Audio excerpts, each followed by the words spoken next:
Subscribe कीजिए हमारा channel और लेटेस्ट वीडियो नोटिफिकेशन के लिए इस बेल आइकॉन को प्रेस कीजिए और ऑल पे क्लिक कीजिए। Thank you. Hello friends, welcome to Tilak academy. एक बार फिर से आपका बहुत बहुत स्वागत है। कल हमने देखा था पेपर सॉल्यूशन स्टार्ट किया था। ये सीरीज ऐसी है जिससे आपकी प्रैक्टिस हो जाएगी। जिन लोगों ने कर रखा है सिलेबस उनकी प्रैक्टिस हो जाएगी, जिनको नहीं आता है वो क्वेश्चंस को करते सीख जाएंगे कि एग्जाम में कैसे करना है। देखिए, पीडीएफ इसका टेलीग्राम चैनल पर मिल जाएगा। हमारे टेलीग्राम चैनल तिलक एकेडमी को आप सब्सक्राइब कर लीजिए, ज्वाइन कर लीजिए। टेलीग्राम पे जाइए, तिलक एकेडमी लिखिए, आपको चैनल मिल जाएगा, लोगो मिल जाएगा चैनल का, ज्वाइन कर लीजिए। ठीक है, कल वाला जो पीडीएफ है वो विद सॉल्यूशन डल चुका है टेलीग्राम चैनल के ऊपर, वहां से आप डाउनलोड कर सकते हैं। क्वेश्चंस आपको सब कुछ मिल जाएगा, सॉल्यूशन भी मिल जाएगा। एक और इंपॉर्टेंट इन्फॉर्मेशन, कल मैंने आपको बोला था कि वीडियो अगर अच्छा लगे तो आप कमेंट कीजिएगा। आप लोगों ने वीडियो देखा, लाइक भी किया, लेकिन कमेंट नहीं किया। अगर मेरे पास में 100 कमेंट मिलती है वीडियो पे कि आप लाइव चाहते हैं तो ये सीरीज में लाइव कर दूंगा। जिस दिन 100 कमेंट आ जाएगी उस दिन लाइव कर दूंगा। ठीक है, अदरवाइज रिकॉर्डेड वीडियो मिलती रहेगी। और ये इस पे डिपेंड करेगी प्रैक्टिस सेशन के कितना आप सपोर्ट करते हैं। जितना ज्यादा आप सपोर्ट करेंगे, कमेंट करेंगे, मैं लाइव करने की कोशिश करूंगा इसको पूरी और लाइव कर भी दूंगा अगर आप कमेंट करते हैं तो। ठीक है, चलिए एक छोटा सा इंफॉर्मेशन और बचा हुआ है वो भी देता हूं कि हमने करंट अफेयर के नोट्स आप लोगों के लिए प्रिपेयर किए, आप लोगों की डिमांड पर। पहले हमारे 2020 के करंट अफेयर के नोट्स थे, एमपी करंट अफेयर के, जो कि अपडेट हो गए हैं। अब जून 2021 तक का एमपी करंट अफेयर उसमें पूरा हमने कवर कर दिया है, गेम्स वगैरह जो भी नई चीजें हुई है सब कुछ। ठीक है, और वन लाइनर अप्रोच के साथ हमने बड़ी शिद्दत से करंट अफेयर बनाया, तो आपका कोई भी क्वेश्चन एग्जाम का छूटेगा नहीं। तो अगर आप उसको परचेज करना चाहते हैं तो लिंक इस वीडियो के डिस्क्रिप्शन में दी गई है, आप देख सकते हैं, चेकआउट कर सकते हैं। और भी हमारे नोट्स अवेलेबल है, एमपीजी के और इंग्लिश के भी नोट्स अवेलेबल है, वो भी आप चेक कर सकते हैं। लिंक डिस्क्रिप्शन में है, वहां पर आपको सब कुछ मिल जाएगा। बहुत ही कम अमाउंट है उसका और बहुत ही बेस्ट क्वालिटी की चीज आपको वहां पे मिलेगी। तो चलिए स्टार्ट करते हैं और लेते हैं अगला क्वेश्चन। सबसे पहले स्टार्ट करते हैं, लेते हैं हमारा कल वाला जहां छोड़ा था वहीं से शुरू करते हैं।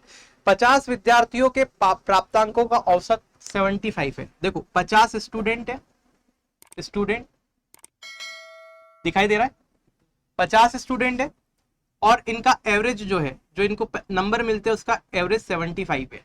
ठीक है भाई, आगे क्या बोला है? आगे बोला है यदि एक विद्यार्थी को 86 की जगह 36 लिख दिया गया, मतलब एक जो विद्यार्थी था उसके अंकों में गड़बड़ी होगी। 86 की जगह कितना लिख दिया? 36 लिख दिया। तो देखिए 86 जो था वो करेक्ट था और 36 जो है वो इनकरेक्ट है। 86 की जगह 36 लिखने का मतलब क्या? 86 करेक्ट था, 36 इनकरेक्ट है। ठीक है, तो नए अंकों का औसत मतलब अगर इसको सही कर दिया जाए, ये जो गलती हुई थी इसको सही कर दिया जाए, देखिए लिखिए लिखा हुआ है, अगर गलती को सुधार दिया जाए, है ना, तो अंकों का सही औसत क्या होगा? देखिए ध्यान से, 86 सही था, 36 गलत है। तो आपको हमेशा ध्यान रखना है कि सही को लगाना है, सही को लगाना है और गलत को हटाना है। तो सही कितना है? 86, गलत कितना है? 36। तो 36 माइनस कर दो, 86 को ऐड कर दो और 36 को माइनस कर दो। और मेरी बात सुनिए, यहां पर इतना चेंज आएगा, है ना, टोटल में इतना चेंज आएगा जो भी नंबर रहेंगे। तो एवरेज में कितना चेंज आएगा? कितने स्टूडेंट थे? 50 स्टूडेंट का एवरेज 75 था, मतलब कि अगर ये पूरे नंबर 86 जोड़ दिया, 86 जो सही नंबर था वो लगा दिया और 36 जो गलत था वो हटा दिया, तो इसका 50 student, total number of student पे कितना फर्क पड़ेगा? और जितना टोटल नंबर ऑफ, अगर हर एक स्टूडेंट पे कितना फर्क पड़ेगा इसका, और जो हर एक पे फर्क पड़ता है वही औसत होता है। तो 50 से डिवाइड कर दो, कितना बचेगा भाई? ये बचने वाला है 50, अपॉन में कितना आ रहा है? 50। बोलो, बात समझ में आई? तो जब इसको कट करेंगे तो कितना आ जाएगा? 1। अब देखिए 1 जो है प्लस का बच रहा है कि माइनस का बच रहा है? तो आप कहेंगे प्लस का बच रहा है। अगर पॉजिटिव 1 बच रहा है मतलब जो एवरेज रहेगा वो 1 से बढ़ जाएगा। मान लीजिए यहाँ पे नेगेटिव 2 बचता तो एवरेज 2 से कम हो जाता। बात समझ में आ रही है? तो पॉजिटिव बच रहा है, दैट मींस एवरेज जो होगा वो 1 से बढ़ जाएगा, मतलब जो सही एवरेज होगा वो 75 प्लस 1 होगा रे बाबा, यानी 76 होगा। बोलो हाँ, बोलो बात समझ में आती है? फटाफट हाँ बोल दो, फटाफट से। चलो अगला लगाओ भाई। नेक्स्ट क्वेश्चन आपकी स्क्रीन पर ये रहा, ठीक है, मिल गया है, ये लो स्क्रीनशॉट ले लो पहले। देखिए अगला प्रश्न बहुत इंटरेस्टिंग है, आपकी स्क्रीन पे आप पॉज करके पहले ट्राई कर लो, नहीं तो फिर मैं बता देता हूं। देखो क्या बोला है, 15 लोगों के एक समूह में, 15 लोगों का एक ग्रुप है, 15 लोग का नंबर दे रखे 15, 15 लोगों का एक ग्रुप है। क्या बोल के रखा है? 15 लोगों के एक समूह में लोगों की औसत आयु 45 साल है। इनकी जो एवरेज एज है मेरे दोस्त वो है 45 ईयर। औसत आयु कितनी है? 45 साल है। आगे क्या बोल के रखा है? 2 व्यक्ति के निकल जाने पर औसत आयु 5 साल बढ़ जाती है। मतलब इनमें से 2 व्यक्ति को बाहर खींच लो, 2 व्यक्ति को बाहर खींच लो तो एवरेज आयु जो है, एवरेज जो है वो कितना बढ़ जाता है? 5 साल बढ़ जाता है। एवरेज जो है 5 साल बढ़ जाता है, एवरेज 5 साल बढ़ जाता है। ठीक है, तो आपको बताना है कि ये जो दोनों बंदे बाहर खींचे थे ये कितने के थे। मेरी बात सुनो, इसको दिमाग से करो, बिल्कुल एज्यूम करके करो। अगर ये 15 लोगों की औसत आयु 45 है, इसका मतलब ये हुआ कि 15 के हिस्से में 45 साल थे, है ना? हर एक के हिस्से में 45 साल थे। अब अगर ये दो जो बंदे खींचे हैं बाहर, ये भी अपनी उम्र 45 साल लेके गए होते तो कितने वर्ष लेके गए होते? 90 साल। एक बंदा उसके 45 साल निकल जाता लेके, तो 2 बंदे उसके टोटल साल कितने लेके निकल जाते? 90 साल। एक बंदा 45 ले जा रहा है, 2 ले जाएंगे 90। तो 90 साल अगर ये लेके निकलते इस पर्टिकुलर कंडीशन में से, तो एवरेज में कोई चेंज आता क्या? एवरेज में कोई चेंज आता क्या? आप बोलोगे नहीं आता, एवरेज में कोई चेंज नहीं आता। लेकिन इनके जाने से एवरेज 5 बढ़ गया है, मतलब कि इन्होंने सभी की आयु में 5-5 बढ़ा दिया है। तो इनके जाने के बाद, 2 के जाने के बाद बचे कितने? 15 में से 2 गए तो 13 बचे। बचे कितने? 13 लोग बचे। और 13 के 13 में 5-5 एवरेज बढ़ गया, मतलब 13 के हिस्से में कितना बढ़ गया? 5-5 बढ़ गया। तो इसमें 13 में 5 बढ़ना हर एक में, यानी कि 65 वर्ष बढ़ना, यानी कि ये 65 वर्ष जो है छोड़कर गए हैं। 65 वर्ष इनके लिए छोड़ के गए, जब भी तो बड़ा है, लेके चले जाते तो कम हो जाता ना मेरे भाई। तो क्या करा? 65 ईयर छोड़ के गए, मतलब ये इसमें से 90, इनके हिस्से के 90 में से 65 छोड़ के गए, तो बचा कितना? 65 और 5 70, 70 और 20 90, यानी कि 25 बचा रहे मेरे भाई। 25 वर्ष। बोलो, बात समझ में आई?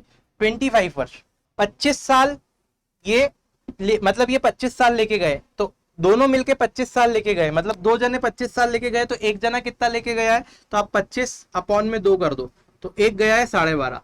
यानी कि हर एक बंदे की, आपसे क्या पूछा था, जो बंदे गए हैं ना 2, उनकी एवरेज एज कितनी होगी? तो ये देखो, हर एक बंदे की एज कितनी होगी? 12.5, तो उनकी एवरेज एज कितनी हो गई भाई? 12.5 वर्ष। आई होप क्लियर हो गया होगा। थोड़ा सा लॉजिकल क्वेश्चन था, कुछ भी नहीं, आपको दिमाग चलाना है बस, यहाँ पे हाथ पैर नहीं चलाना है। ठीक है, चलिए आगे बढ़ाओ। ठीक है, अगला क्वेश्चन देखते हैं। अगले क्वेश्चन में आपसे बोला है, इसमें क्या बोला हुआ है आपसे? विश्व कप में सेमीफाइनल तक 7 मैचों में युवराज का बल्लेबाजी औसत 65 था। 7 मैच में, देखो पहला मैच खेला, फिर दूसरा, फिर तीसरा, ऐसे करके 7 मैच खेले। ठीक है, और बल्लेबाजी औसत 65 का मतलब कि हर एक में 65 रन बना रहा है। ठीक है, तो 7वें मैच में भी कितना बनाएगा? 65 रन बनाएगा, कोई दिक्कत नहीं है। 8वें मैच में आया और उसने कितने रन बनाना चाहिए 8वें मैच में? ये क्वेश्चन में पूछा है कि 8वें मैच में उसे कितना रन बनाना चाहिए कि उसका औसत जो है 85 हो जाए। औसत कितना हो जाए? 85। देखिए 8th मैच में आया भाई युवराज सिंह, अगर ये 8वें मैच में भी 65 रन ही बनाता, 65 रन ही 8वें मैच में बनाता, तो इसके एवरेज में कोई फर्क पड़ता क्या? तो आप बोलेंगे नहीं पड़ता, सब में 65, इसमें भी आके 65 मार दिया तो क्या फर्क पड़ रहा है एवरेज में? नहीं पड़ता ना। लेकिन इसने क्या किया है? एवरेज को बढ़ा दिया है। एवरेज को कितना बढ़ा दिया है? तो 85 कर दिया है। अब देखिए 65 से 85 होना मतलब कितना बढ़ना? तो आप बोलोगे +20 होना। एवरेज में कितनी वृद्धि हो रही है? +20। 20 रन बढ़ गया एवरेज। 20 रन एवरेज बढ़ने का मतलब ये है कि इसने सारे के सारे, एवरेज का मतलब क्या होता है? सब में बढ़ना, मतलब सारे के सारे मैचेस में 20 रन इसने बढ़ा दिए, उतने रन ज्यादा मारे। मतलब कि 1 2 3 4 5 6 7 8 मैच खेले, 8 में अगर 20 रन ज्यादा बढ़ाए, 8 में अगर 20 रन ज्यादा बढ़ाए तो कितने बढ़ाए? 8 दूना 16, 160 रन इसने ज्यादा मारे हैं आज की पारी में। यानी कि आज की पारी में कितने मारे हैं? +160 रन।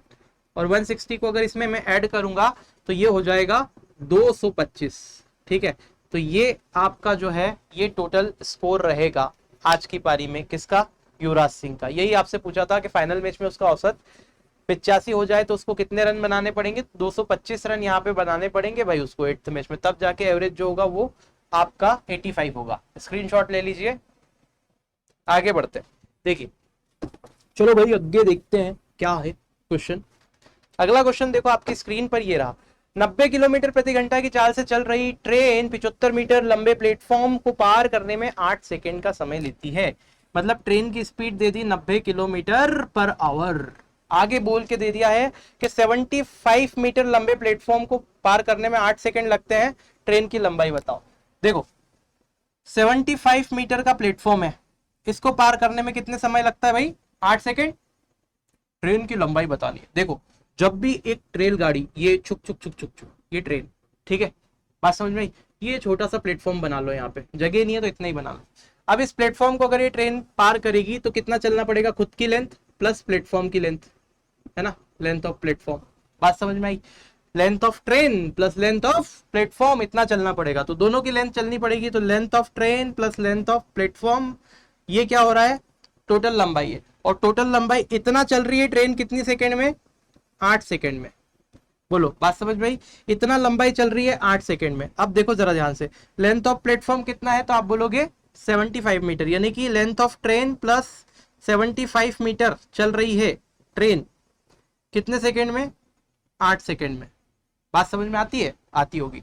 और 90 किलोमीटर पर आवर चलती है ट्रेन, तो 90 किलोमीटर को अगर आप मीटर प्रति सेकंड में चेंज करेंगे तो ये हो जाएगा 90 इंटू 5/18, 18 पंजे 90, यानी कि हो जाएगा 25 मीटर पर सेकंड। मतलब कि ट्रेन जो है ना, ट्रेन अगर उसकी चाल देखो, स्पीड देखो ट्रेन की, तो वो कितनी है, 25 मीटर पर सेकंड, यानी कि एक सेकंड में, ध्यान से देखना, गणित देखना यहाँ पे, एक सेकंड में ट्रेन चलती है कितनी, एक सेकंड में ट्रेन चलती है 25 मीटर। बोलो, बात समझ में आती क्या, एक सेकंड में ट्रेन चलती है 25 मीटर। तो 8 सेकंड में ट्रेन कितनी चलेगी भाई, 8 सेकंड में ट्रेन कितनी चलेगी, तो 25 अट्ठे कितना हो जाएगा, 200 मीटर। एक सेकंड में ट्रेन चलती है 25 मीटर, तो 8 सेकंड में ट्रेन चलेगी कितनी, 200 मीटर। अब 8 सेकंड में ट्रेन 200 मीटर चली है, लेकिन 200 मीटर में से 75 मीटर का तो प्लेटफॉर्म है, और 75 मीटर का अगर प्लेटफॉर्म है तो ट्रेन की लंबाई कितनी होगी, तो 75 को इसमें से माइनस कर दो, कैसे भी कर लो यार, गणित है ये तो। 75 को माइनस कर दो, ये क्वेश्चन को हटा दो, तुमको समझ में नहीं आता क्वेश्चन। देखो 75 को अगर 200 में से माइनस करेंगे तो कितना बचेगा भाई, 125। तो ये आ गई ट्रेन की लेंथ। बोलो, क्लियर है क्या आपको, ये पिक्चर समझ में आई। फिर से बता देता हूँ, 75 मीटर चलती है 8 सेकंड में, अगर 8 सेकंड में 75 मीटर चलती है, 75 मीटर के प्लेटफॉर्म को ट्रेन पार करती है 8 सेकंड में, माफ कीजिएगा ये बोल के रखा था। प्लेटफॉर्म को पार करने का मतलब कितना दूरी चलना, तो ट्रेन की लंबाई प्लस प्लेटफॉर्म की लंबाई चलना, ठीक है। 8 सेकंड में इतनी चलती है, प्लेटफॉर्म की लंबाई कितनी थी, 75, तो ट्रेन की लंबाई प्लस प्लेटफॉर्म की लंबाई 75 मीटर, ये 8 सेकंड में चल रही है। अब स्पीड दे रखी थी 90 किलोमीटर पर आवर, तो यहाँ से हमने मीटर पर सेकंड में चेंज कर लिया, मतलब एक सेकंड में ट्रेन चलती है 25 मीटर, एक सेकंड में 25 मीटर चलती है, तो 8 सेकंड में कितना चलेगी मेरे दोस्त, 25 हटे 200 मीटर। मतलब कि लेंथ ऑफ ट्रेन प्लस 75 बराबर, यहाँ लेंथ आ गई समय की जगह, बराबर हो गया 200 मीटर। तो लेंथ ऑफ ट्रेन कितना निकल गया, 200 माइनस 75, यानी कि 125 मीटर। अरे यार, बच्चे को भी समझ में आ जाएगा इतने में। चलो आगे बढ़ो, ले लो स्क्रीनशॉट। चलिए नेक्स्ट क्वेश्चन लगा दीजिए फटाफट से, क्लियर कट स्क्रीन पे। बोलो समझ में आ रहा है, कमेंट कर देना समझ में आ रहा हो तो, नहीं आ रहा है तो भी कर देना। थोड़े से अपने मेथड्स यूनिक है, लेकिन आपके आंसर सटासट निकल जाएंगे, ठीक है। इन सब मेथड्स को सीखने के लिए आपको क्या करना पड़ेगा पता है, आपको वीडियोस देखनी पड़ेगी मेरी, जो मैंने फुल कोर्स बनाया हुआ है फ्री में, कोई दिक्कत नहीं, ठीक है। देखो आराम से, लिंक डिस्क्रिप्शन में है। 50 रुपए प्रति किलोग्राम वाले नमक को 80 रुपए प्रति किलोग्राम वाले नमक के साथ में क्या करा, मिलाया, या किस अनुपात में मिलाया जाए कि निर्मित मिश्रण की कीमत 60 रुपए किलोग्राम हो जाए। अरे ये तो क्या है, 50 वाले को मिलाना है भाई 80 वाले के साथ में, किस रेशो में मिलाए कि 60 वाला बन जाए। अरे यार भाई, इसको इसमें से घटा दो तो ये 20 हो जाता है, इसको इसमें से घटा दो तो ये 10 हो जाता है, और रेशो यहाँ पे मिलता है, आपको पता ही, आपने मिश्रण पढ़ा ही होगा। इसको यहाँ से हटा दो तो 2:1 हो जाता है। इसी अनुपात में आपको मिलाना चाहिए। ये सबसे घटिया सवाल था इस पूरे पेपर का, ठीक है, 2:1। आगे बढ़ते हैं और अगला प्रश्न ले लेते हैं। आपकी स्क्रीन पे अगला प्रश्न आपकी खिदमत में ये रहा, ठीक है भाई। कमेंट वमेंट कर दिया करो, वीडियो अच्छा लगे तो लाइक वाइक कर दिया करो, बाकी तुम लोग डिसलाइक करने वाले तो कर ही देते हैं, तुम वो उनका फर्ज निभा दे, तुम अपना निभाओ भाई। चलो ठीक है, क्या आपको सिर्फ ऐड करना है भाई, 3 9 27 81 243, 3 + 9 + 27 + 81 + 243, और लिखे कितना है फिर 729 + 729, यहाँ लिख रहा हूँ क्योंकि जगह नहीं है। फिर हो गया आपके पास में 2187 और 65 61, 2187 और 65 61। अब आप इसको क्या करेंगे, अब आप इसको बस योग करेंगे, सॉल्व करेंगे। 9 और 81 जोड़ेंगे तो ये हो जाएगा 90, 90 यहाँ पे हो जाएगा कितना, 27 और 3 30, 90 और 30 कितना हो गया, 9 और 3 12, यानी कि 120। यहाँ तक तो पूरा 120 हो गया, 120 तो हो गया। चलो ठीक है, अब ये 29 है और ये 61 है, तो अगर यहाँ पे आप देखेंगे तो ये कितना हो जाएगा वापस से, अगर इसमें ये जोड़ दो और इसमें ये जोड़ दो, ठीक है, तो 2187 में आप जोड़ो 243, ठीक है, इन दोनों को जोड़ दो तो ये हो जाएगा 10, 8 4 12, 13 हो गया, यहाँ पे हो जाएगा 2 और 1 3 और 1 4 और ये 2, 2430, यहाँ पे लिखो 2430, ठीक है, इन दोनों को साथ में जोड़ दो तो यहाँ पे मैं क्या कर रहा हूँ 6561 और 729 को जोड़ रहा हूँ, ठीक है, तो ये हो जाएगा 10, 6 और 2 8, ये 9 9 हो जाएगा, 7 5 12, 2 और 1 ये यानी कि 7, 7290। अब इन सबको ऐड कर लो भाई, जब ऐड करोगे तो आपको आंसर मिल जाएगा, यानी कि 7 और 2 9, 9 हो गया, 9 के बाद में 430, 290, 4 और 2 6, ठीक है, तो ये हो जाएगा कितना 2 और 7 यानी कि 9000, तो ये हो गया, ठीक है, 9000 होने के बाद में 4 और 2 6 यानी कि 600 ये हो गया, और फिर 3 9 और 3 12 यानी कि 120 ये हो गया, और 120 ये यहाँ पे, तो अल्टीमेटली कितना बचा 0, ये 4, 6 और 2 8 और ये 9, 9840 आपका जो है सही आंसर होगा, जो कि ऑप्शन नंबर ए वाला है, ठीक है, तो अल्टीमेटली इस तरह से आपको करना है इसको।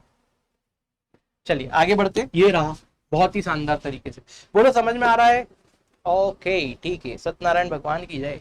देखो ये क्वेश्चन में क्या बोला है, एक परीक्षा में 36% विद्यार्थी अंग्रेजी और 40% विद्यार्थी हिंदी में फेल हो जाते हैं, 36% इंग्लिश में, 40% हिंदी में क्या हो रहे हैं, फेल हो रहे हैं। उसके बाद में बोला यदि 20% विद्यार्थी दोनों में फेल हो जाते हैं, 20% दोनों में फेल हो रहे हैं, तो आपको ये बताना है कि पास हुए विद्यार्थी का परसेंट कितना है। देखो मेरी बात सुनो, 36% इंग्लिश में फेल मतलब पास कितने, तो आप बोलोगे 64%, टोटल 100 होते हैं। 40 फेल मतलब पास कितने, तो आप बोलोगे 60%, ये पास हो रहे हैं, ये फेल हो रहे हैं, ठीक है। आगे बोला है 20% दोनों में फेल, यानी कि दोनों में पास कितने, तो 80%। अब यहाँ पे एक फॉर्मूला होता है, फॉर्मूला अगर आप मतलब आपको ये निकालना है कि दोनों विषयों में सब में ये दोनों में पास होने वाले विद्यार्थियों की संख्या कितनी, ऐसा निकालना है, तो आपका एक फॉर्मूला होता है एन ए यूनियन बी का, वो होता है N A plus N B minus में एन ए इंटरसेक्शन बी। बात समझ में आई? तो एन ए की वैल्यू कितनी, मतलब इंग्लिश में पास होने वाले की कितनी है 64, हिंदी में पास होने वाले कितने 60, और दोनों में पास होने वाले कितने 80, तो यहाँ हो जाएगा 6 और 6 12 यानी कि 124 माइनस 80, और ये बन जाएगा 44%। बोलो बात समझ में आई? तो 44% राइट है, आप स्क्रीनशॉट ले सकते हैं, कोई दिक्कत वाली बात नहीं है। आगे बढ़ जाते हैं, अगला प्रश्न लेते हैं। आगे बढ़ के एक क्वेश्चन और लेते हैं मेरे भाई, बताना आपको क्वेश्चन कैसा लग रहा है। चलो आगे बढ़ो। एक त्रिभुज का क्षेत्रफल 150 मीटर है, बहुत बढ़िया बात। इसके आधार और ऊंचाई का अनुपात 3:4 है, और बढ़िया बात है। तो इसके आधार की लंबाई क्या होगी? ये ट्रायंगल ले लो भाई, ठीक है, कोई समस्या नहीं है। इसका एरिया 1/2 बेस इंटू हाइट जो होता है वो ट्रायंगल का एरिया होता है। कोई भी ट्रायंगल ले लो, सबका एरिया इससे निकल जाता है, ठीक है भाई। ये पिक्चर होती है। अब आपसे बोला है कि इसके जो है आधार और ऊंचाई का अनुपात 3:4 है, यानी कि आधार अगर 3 है, ये 3 है, तो ये 4 होगा।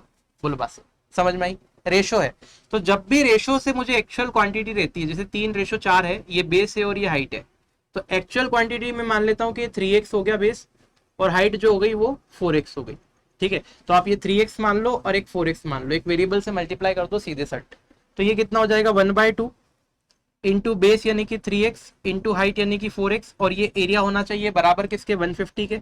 ये गिवन है, एरिया उतना है 150, तो ये 150 के इक्वल टू रखो ना, ठीक है, 2 से काटो 2 है ना, 3 दूना 6, और ये 6 से 15 कटेगा कितनी बार, 6 दूनी 12 और 3 6 पंजे 30, 25 बार कटेगा, 25 छंकी 150, बहुत बढ़िया। और एक्स स्क्वायर की वैल्यू 25, यहां से एक्स की वैल्यू कितनी आ जाएगी 5। अगर मेरे दोस्त x की वैल्यू 5 है तो यहां रखो ना, 5 तिया 15 और 5 चौक 20, मतलब कि ऊंचाई हो गई आपकी 20 और बेस यानी कि आधार हो गया 15। क्या पूछा था मेरे भाई? आधार की लंबाई कितनी है? तो आप 15 सेंटीमीटर नहीं लगा सकते क्या? बिल्कुल लगा सकते, कोई समस्या नहीं, ले लो फोटो, ठीक है। चलिए आगे बढ़ते हैं, और अगला प्रश्न आप की खिदमत में प्रस्तुत करते हैं। बोलो समझ में आ रही है बातें? कोई दिक्कत तो नहीं है? कमेंट वमेंट करके बता देना, लाइक वाइक कर देना वीडियो को अच्छा लगे तो।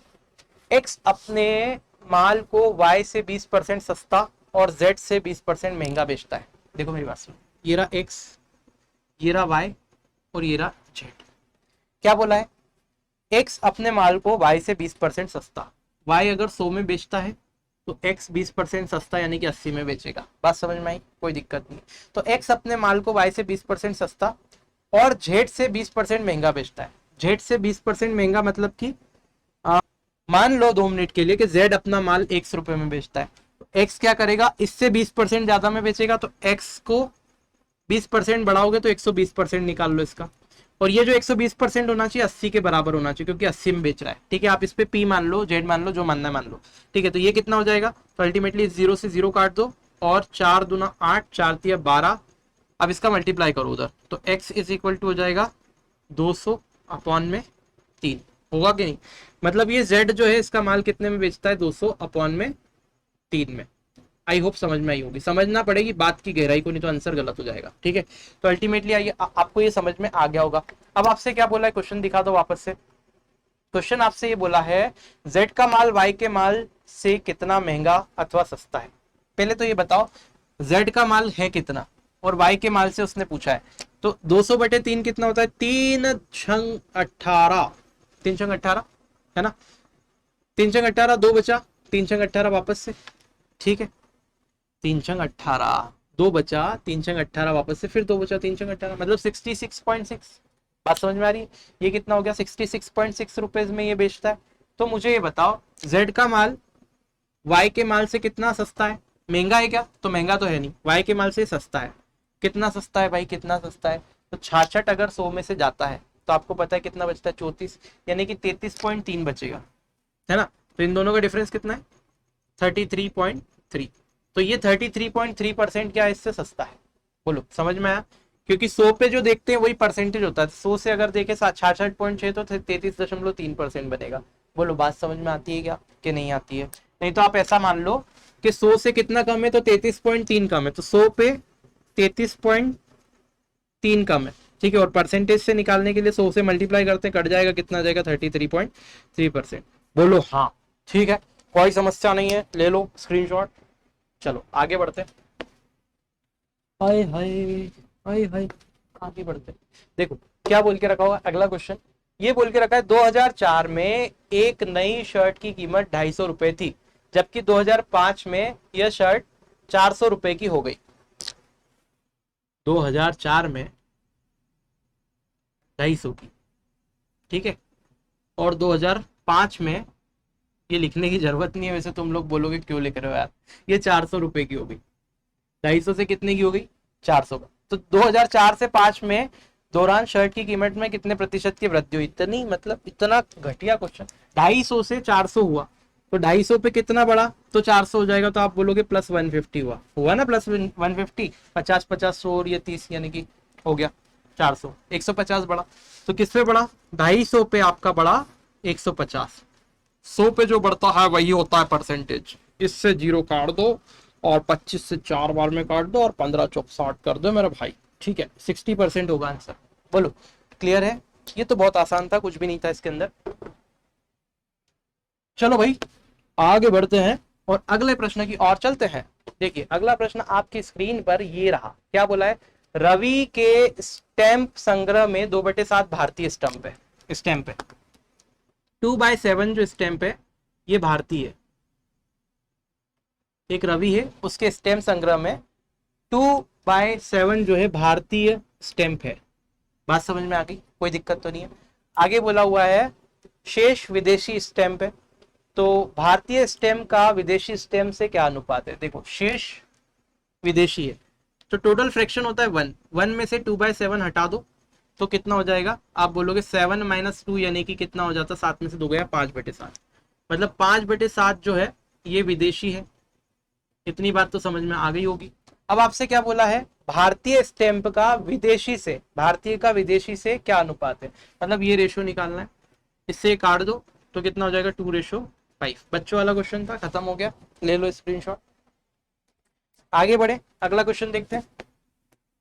अगला क्वेश्चन आपकी स्क्रीन पर ये रहा, क्या रहा, हम -1/5 को किस संख्या से गुणा करें जिससे कि गुणनफल, अरे यार -1/5 को लेट सपोज आप x से मल्टीप्लाई कर लो तो क्या आना चाहिए, गुणनफल आना चाहिए 9/25।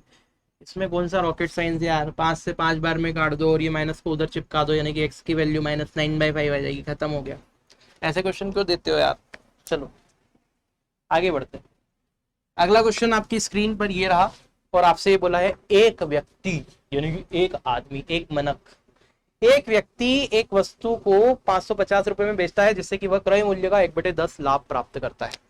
1/10 का मतलब क्या होता है? 10% यार। बोलो बात समझ में आती है? 1/10 किसका फ्रैक्शन होता है? 10% का होता है ना।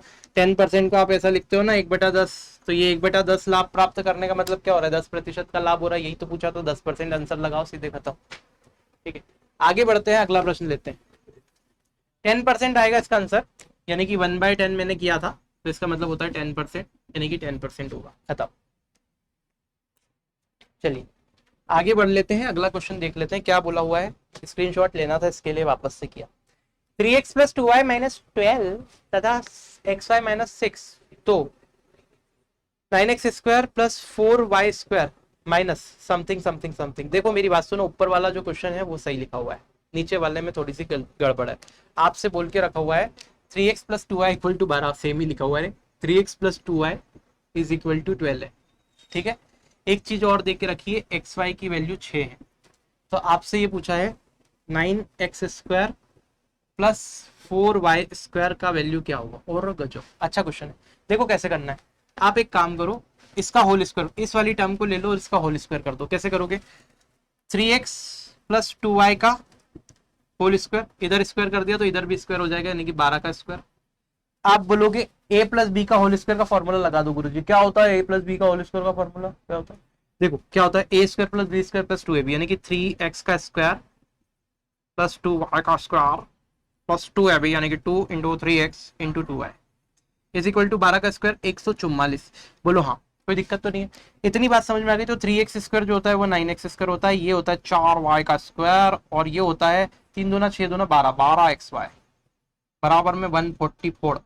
ठीक है, कोई समस्या नहीं है। अब ये वैल्यू आपको देख रहे हो, ये निकालनी है, मतलब ये वैल्यू तो निकालनी है, मतलब ये वैल्यू आपको देखनी है। तो 12 × xy की वैल्यू कितनी है? 6, तो 12 × 6 कितना हो गया? 72। ये 72 इधर जाके घट जाएगा, तो 72 को अगर उसमें से घटाओगे तो कितना बचेगा भाई? कितना बचेगा? देखो 144 में से 72 घटाओगे तो 72 ही बचेगा, क्योंकि 72 का डबल होता है 144। बात समझ में आ रही है? तो ये जो वैल्यू आ गई, ये कितनी आ गई? 72। बोलो हाँ, क्लियर है? कोई समस्या का विषय नहीं है? तो यहाँ पे देखो 9x² लिख देता हूँ मैं, 9x² + 4y² दिखाई दे रहा है यहाँ तक, = 72। यही हमारा आंसर है, क्लियर कर लो। ठीक है, आगे बढ़ते हैं। एक आखिरी क्वेश्चन और देख लेते हैं आज का, फिर इस सभा की समाप्ति करते हैं, घोषणा करते हैं यहाँ पे समाप्ति की। देखो क्या बोला है, एक वृत्त में यदि जीवा CD की तुलना में AB केंद्र से अधिक निकट है। देखो ये सर्कल है, क्या बनाए रे बाबा, क्या सर्कल बना है, ये सर्कल है, ठीक है।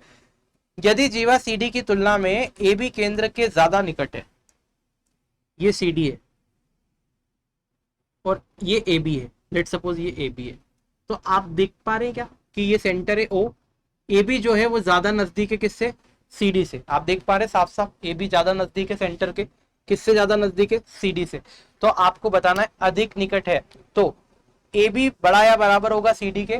आपको दिख रहा है कौन बड़ा होगा? AB। तो सीधी सी बात है, इस कंडीशन में AB ही बड़ा होगा किसके? CD के। तो ये कंडीशन ट्रू होगी। कहाँ लिखी हुई है? AB बड़ा है CD के, ऑप्शन नंबर 3 यहाँ पे करेक्ट है, ठीक है। तो दोस्तों आज का जो वीडियो है वो यहीं पे खत्म करते हैं। आप लोग कमेंट करके मुझे बताइएगा नीचे की साइड के कैसा आपको वीडियो लगा। अगर आपको वीडियो अच्छा लगता है, आप लाइव चाहते हैं इस वीडियो को, तो भी कमेंट कीजिए, ज्यादा से ज्यादा कमेंट कीजिए। जितनी ज्यादा कमेंट आएगी उतना ज्यादा प्रोबेबिलिटी है कि वीडियो लाइव हो जाए। अदरवाइज मैं रिकॉर्डेड फॉर्म में डालता रहूंगा, आपका जो फीडबैक है इस पर चेक करता रहूंगा। अगर अच्छा फीडबैक मिलता है तो हम इसको कंटिन्यू करेंगे, अदरवाइज आप लोगों के ऊपर है जो भी है। तो चलिए मिलते हैं नेक्स्ट वीडियो में, तब तक के लिए जय हिंद।